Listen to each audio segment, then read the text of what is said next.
I would like to now get to Baltimore. Where did you first live when you came? With my parents. Where was that? Do you know the In address? Madison Madison Avenue, Avenue. they had a big home. Madison Avenue. 2200 block. 2200 block. And what did your father do for a living? My father used to work with my brother. They had a tailor shop, a cleaning and repairing and tailor shop. So my father was by trade also a tailor. Where was that located, the business? It was in Hampton. In Hamden. That's an unusual Yeah. section for Jewish people Yeah, to but work. they made their business there. They owned made their a own nice business living. there. Yeah. They're still there. And they're still there under what name? Hankin Brothers. This, the sons, each brother that started the business, Abraham Hankin and Samuel Hankin, each have a son, and the sons have carried on the business. And the sons' names are Meyer Hankin and Marvin Hankin. And they And still they have own the that business, land? Hankin Brothers, on 36th Street. And so we stayed. Well, he used to work for one of my brothers as a shoemaker. And by the way, I must, it went off the tape on the other side. Nikki added that a shoemaker didn't just repair shoes in Europe, he made the New entire shoes. shoe. Well, But now, my father made new shoes here also, special order shoes during World War II when the factories were converted to making shoes for the soldiers, and people needed corrective shoes from their doctors and needed special shoes for crippled people. They would come to my father and he would make the shoes for them. who taught you your trade in He Europe? was learned by a specialist. He was going to a Apprenticeship. But So like then you, that's like to you make- learned by yourself what you did with your tailoring, but someone taught him the trade. yes, sometimes. I see. sometimes. So then you came to Baltimore, and We he come- went to work for your He went to family. work for one of my brothers, and he worked for him 11 months. From the little what he made, we had 3 children, so I was And living with my $15 a parents. week.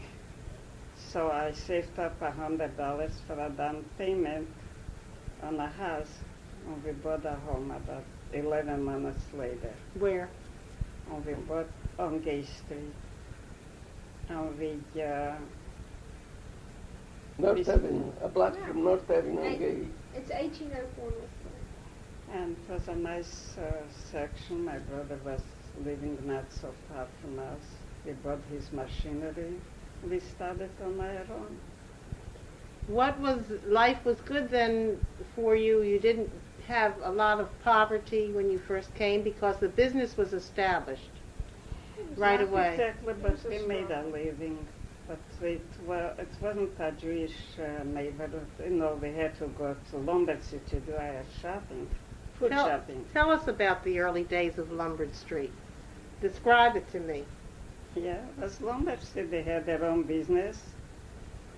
But I was the When type- you would go to shop on Lombard Street in the very early days, do you remember the names of the stores? Yeah, I dealt with Erdmans for 19 years. And I didn't meet Esders, Nosders, also for 19 years. They were when I poultry- started with one store, I didn't run to all of the stores looking for bargains. They all had respect because I didn't bargain to take up a penny from them. There were some of them, but not me. When I had one dairy store, that's what I needed. And the dairy store was at Smelkinson's? I forgot that. Rain. Her name was Rain. Rain was the people's name. What is it? Rain was their name. I don't Yeah, know what that's they right. traded under, but their That's right, personal name was Mrs. Rain. Rain. But in those days, the poultry was live poultry. Oh, yeah. You didn't like today. You can go in and But, buy a they package. used to fling to give me cleaners. I didn't have them live. In other words, you would go in and you would pick the chicken or the turkey or whatever, and then they would clean it and kill it right there while you No, waited. I got it ready-made from them. I didn't buy them alive. It was all They had them. Oh, well, they were already prepared. Yeah. And they had all of that. In other words, the Jewish people in those days mostly would go to do their shopping in the Lombard Street Lombard area. Street, yeah. All And- the vegetables or fruits, everything. But later on, I had a butcher who delivered to me, Mr. Cohen,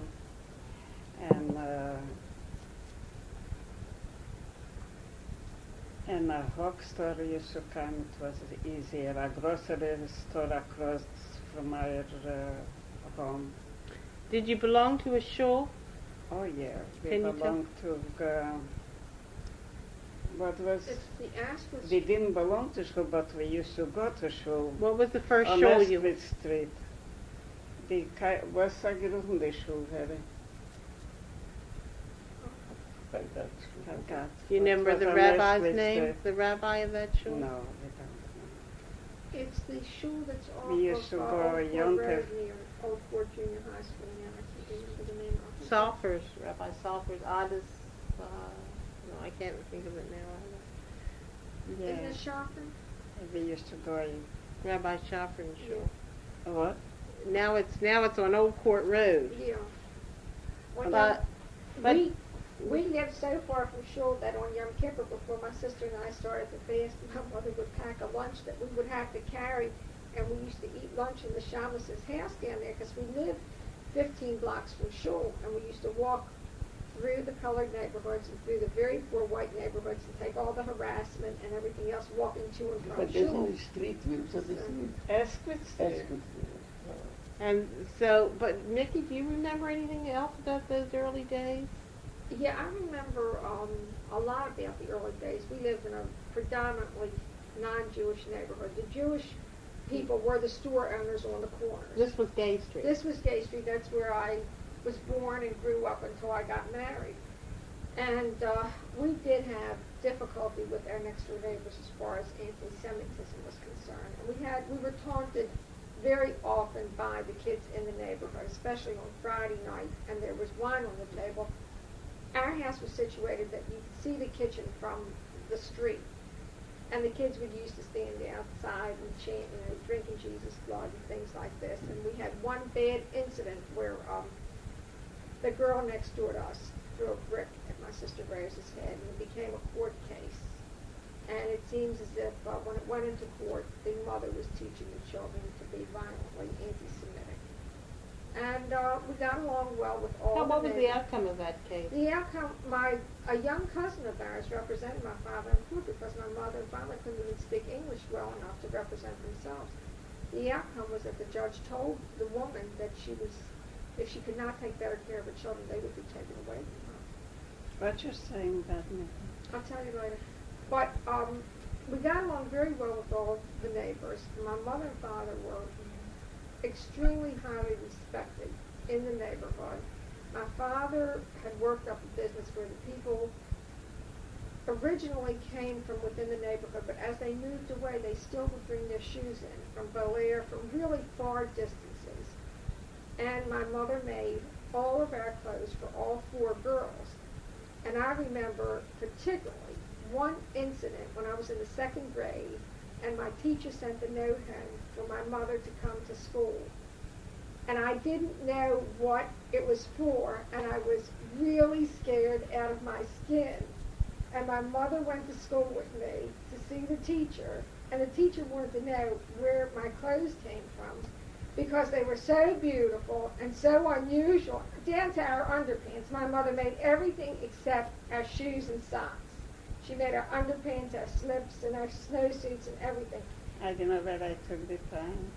And I'll never forget that. I was so scared to find out what this teacher wanted with my mother, and we walked. It was up the hill. It was a long distance to walk to school. She wanted to know where the clothes came from, and that's why my mother had to go to school. But my mother made everything for my sisters when they were up to their 20s. She made all their coats and suits and dresses and their gowns and everything. And I'm just sorry that we never kept the things because they were unique, they were magnificently beautiful. The I styles even remember were the gorgeous. name of that teacher when she came to the house, Mrs. Church. Yeah. Well, that was my fourth grade. She came to the house to meet me. My fourth grade wanted to meet my mother and father. No, She came to the that's- house. But I want to interrupt because when my sister Debbie came from Bremen with Rose, my aunt Rose, My father had to go to Ellis Island to claim her. And it's an interesting story, and I think, Pa, why don't you tell about when you went to claim Debbie from Ellis Island? Oh, well, that's a story by Well, itself. Yeah, would you like to tell that, Mr. Gorelick? What is it? When you went to claim Debbie What's from Miss- Ellis Island. I can say it. Well, I cannot. Well, when my sister, Mrs. Schifrin, got to Ellis Island, they wouldn't leave the child go to Baltimore to somebody, somebody will come No, to that- recognize. I went with my brother-in-law, Sam. I went to meet him to New York, and I was staying with the back to the man, but he asked me the questions, and my little child, Topik, was 11 months old. No, she was 18 She started to months. holler, She Pa, was- Pa, Pa. She recognized He him didn't from ask this- me any questions anymore. That's That- beautiful. Listen, to tell the whole story about our life, it's not, you have to see that 3 days. Now, happy at the time, Pa was in the army and he ran away to Schlabin. And the man in the long Well, overcoat. that's a story, but that's one thing I want about my own troubles. When he was in the service, when he was in the trenches, I used to get from him every single day a postcard.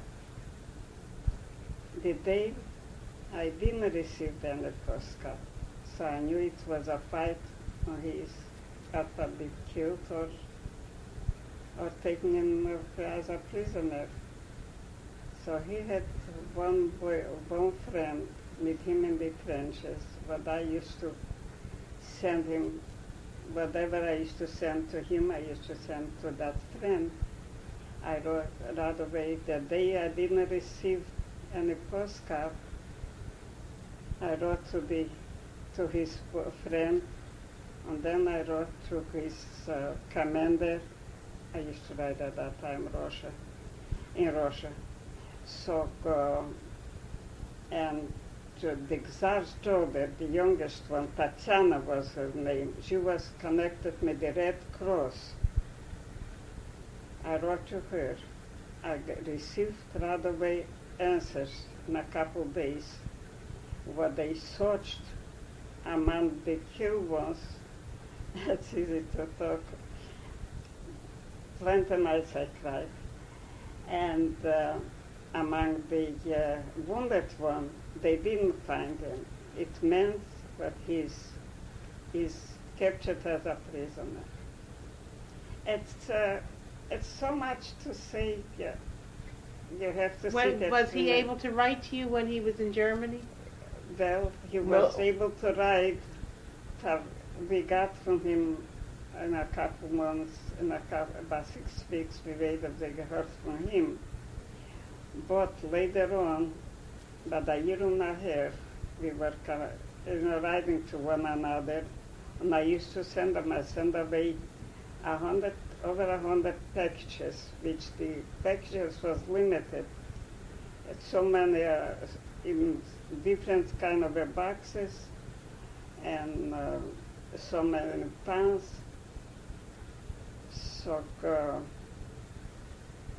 I got mixed up. No. So later on, it was a year and a half going on. And then the Germans captured our town.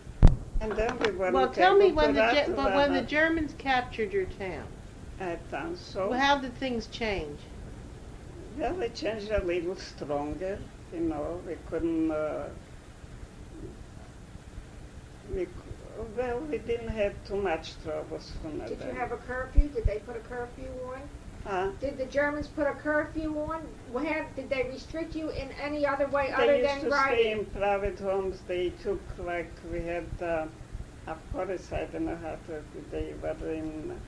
they took different places, but we didn't have any. Didn't have any trouble. But other than restricting, you said you could no longer send packages. The Germans. Oh, then we couldn't send Okay, anymore. what else wouldn't they let you do? The Germans. Did you have to be in a certain hour of the night, or? No, we couldn't write to Germany. We couldn't. It's